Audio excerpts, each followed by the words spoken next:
Today we received a brand new update, which brought the city project along with some new items, a fix to item stacking, as well as a nerf to infinite quiver. But before we begin, my pet rat has something to say to you guys, so yeah.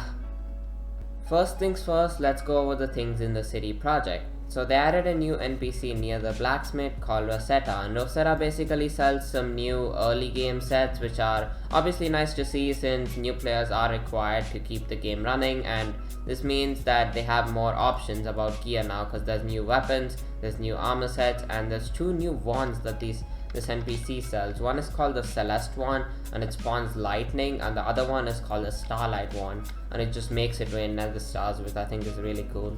There's a few more things that this NPC sells, but I'm not going too depth into that, so I'm just gonna show you the next thing, which is in the Weaponsmith. You can buy this short bow from him and it costs pretty much nothing. It's like 600 coins ish, and it's like a mini juju bow since it instantly fires. I don't know how good it is, but since it costs like nothing, it's probably decent for its price. The next thing you want to do is head downstairs and you find this NPC called Jax. Once you right click him, he's gonna challenge you to his mini game kind of thing, where you use your juju short bow or your bow you bought for 600 coins or your terminator and then shoot all the lanterns. You want to make all of them glow, and you're gonna have to beat different times, so you want to be fast, and you might have to do it multiple times to unlock him, but once you do it, once he's satisfied and once he lets you use his shop, you're gonna be able to buy different types of arrows which cost different items in different amounts. All in all, I think this NPC sells like 11 different types of arrows if you include the flint, or else it's like 10 different types of arrows, which is kinda cool. So I don't know which is the best, we're just gonna have to wait and find out. Another thing they fixed in this patch was stacking. Now this doesn't fix all the types of item stacking, it only fixes a few, and let me explain.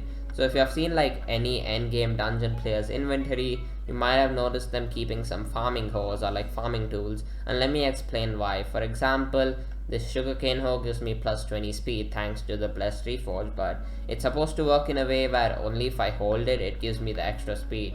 It used to work in a way where if I just keep it in my inventory, it gave me the speed anyway and acted like a talisman, which was just a bug, and it took a while to fix it, but it's finally fixed. So my speed right now is 259, and if I put these hoes into a chest, it's still 259, so that means that these hoes aren't giving me any speed. So these are pretty much useless other than for like actually the intended use, which is farming. And apparently this also used to work for farming for dummies, where you could just stack up farming fortune and like wishes on some specific types of wands, but I'm pretty sure that's fixed. I don't really know about the wishes though, because I didn't really do that anyway, but that's that. The next thing we're going to be going over is a nerf to infinite quiver. So infinite quiver 10 used to save like 100% of your arrows before, other than when it used to bug, but let's not talk about that. So now it only saves 30% of your arrows. This is a huge nerf, but it's understandable because there's new arrows, so from the admin's point of view, they wouldn't want to just let you buy a stack of arrows and then use infinite quiver and get like unlimited of the new arrows, so it is what it is.